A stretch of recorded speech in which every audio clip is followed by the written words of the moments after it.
Most people who die by suicide don't actually want to die. It is the absence of hope, and people make the choice to try and stop pain and feel like it's their only option and feel the only solution to their problem is death. But there are other options. We're talking about risk factors, protective factors, the facts and myths of suicide, and what you can do to help. It's Doctora Victoria and George. Let's start with a few myths and facts about suicide. Myths. You can't stop suicide. Confronting people about suicide makes them angry and increases their risk. Only experts can prevent. Suicidal people keep plans to themselves. People who talk about suicide don't do it. And once a person decides to attempt suicide, there is nothing anyone can do about it. Well, how about some facts?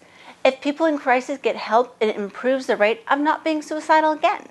Asking someone directly about suicidal intent lowers anxiety, opens up communication, and lowers the risk of an impulsive act. Suicide prevention is everybody's business. Anyone can help prevent the tragedy of suicide. George, he has a history of depression, and he shared with me that his medication hasn't been working as well as it used to, and he's starting to lose hope that things will get better. Most suicidal people communicate their intent during the week preceding their attempt. People who talk about suicide may attempt an act of self-destruction or self-harm. Suicide is the most preventable kind of death, and almost any positive action can save a life. Women attempt 4 times more than men, and men usually use more lethal means. Talking about suicide is not planting a seed. Just by bringing the topic up does not mean that we're putting ideas in people's mind for them to kill themselves or hurt themselves. There are things we can look for when someone is thinking of suicide. Direct verbal clues include, I've decided to kill myself. I wish I were dead. I'm going to commit suicide. I'm going to end it all.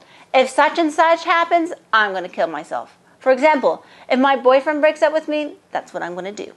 These things, in a listener's perspective, look like calls for attention, which they are. But especially in the teen population, youth are impulsive, and we need to take it seriously. Indirect verbal clues include, I'm tired of life. I just can't go on. My family would be better off without me. Who cares if I'm dead anyways? I just want out. I won't be around much longer. Pretty soon, you won't have to worry about me. Who's going to notice if I'm gone anyways? This can happen in any age group, but in older or more elderly populations, this is a common thread of thought. Behavioral clues include previous suicide attempts, acquiring a gun or stockpiling pills, and if someone has concurrent depression, this is a risk factor. Moodiness, hopelessness, and putting personal affairs in order. Depression has the highest correlation to suicide, but hopelessness, this is the strongest marker. Further behavioral clues include giving away prized possessions, sudden interest or disinterest in religion, drug or alcohol abuse, or a relapse after a period of recovery, which can lead to a feeling of failure. I've burned all the bridges with my family. My family says I can just keep causing problems. As well, there can be unexplained anger, aggression, and irritability. How about some situational clues? If someone has recently been fired or expelled from school, perhaps a recent unwanted move, the loss of any major relationship, death of a spouse, child, or best friend, and especially if by suicide. All of these things, losing jobs, family, friends, and isolation, goes along with that notion of hopelessness. If people are able to get support and the right treatment, evidence shows that they likely won't attempt again. But it doesn't mean they won't think about it again. On the contrary, it is very likely they will continue to have these thoughts. There's a fellow here on YouTube who shares about suicide, Kevin Hines. I'm going to share a link to his channel below. And if you're interested in hearing from someone who still struggles with thoughts of suicide, but also shares a hopeful message.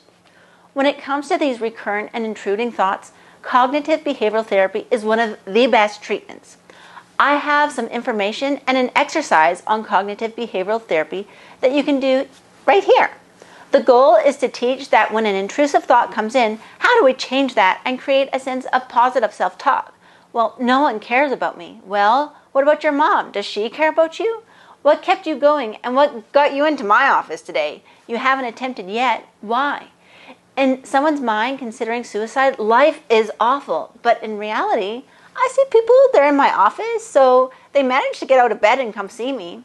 And some other situational clues: this is the diagnosis of a serious or terminal illness, the sudden unexpected loss of freedom or fear of punishment, the anticipated loss of financial security, the loss of a cherished therapist, counselor, or teacher, the fear of being a burden to others. This is particularly relevant for our elderly folks. Think about my elderly man. He can't drive anymore. He's not the breadwinner. He has to be cared for. And this is a big change when he used to spend most of his life shouldering the responsibility for his family. There are ways to bring up the question of suicide. If in doubt, do not wait. Just ask the question. If someone is being reluctant to share, be persistent. You want to talk to the person alone and in a private setting. Let the person talk freely. Give yourself plenty of time and have some resources handy. Some phone numbers, some counselors' names, and any other information that might help. I've got some links below. And how you ask is less important than you actually ask.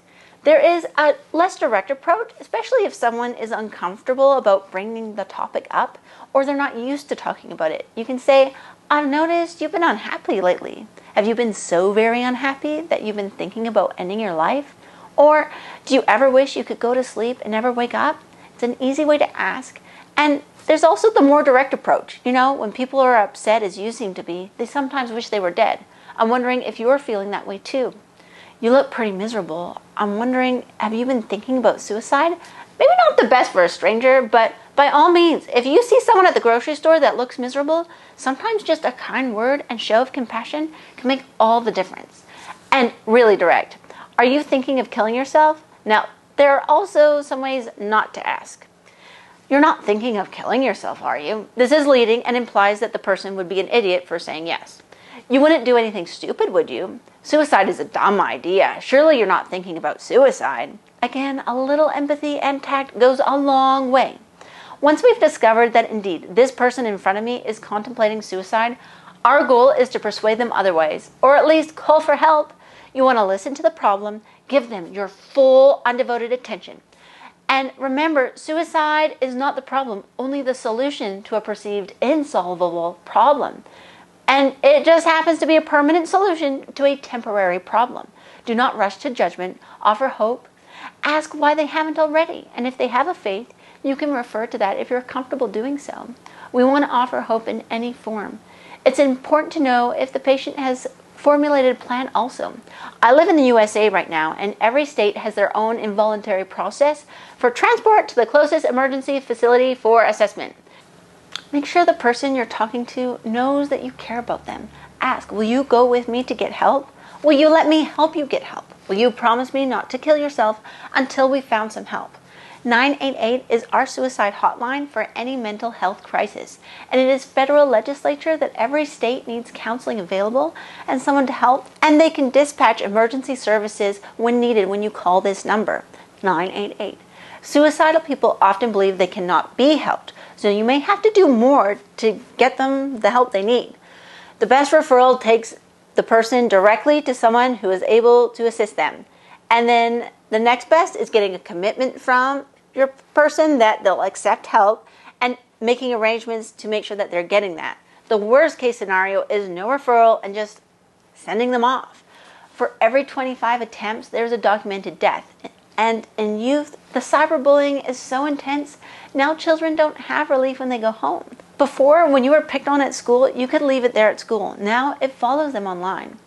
I'm leaving some resources down below, like I mentioned, on some more information, statistics, as well as a link to my video on that cognitive behavioral exercise. The exercise starts about a third of the way through the video, and you can skip to that part if you like. Thank you for joining me today, my healthcare team. Together, we can save lives, whether they walk through the emergency room door, we find them at a coffee shop, or even a family member. Bye-bye.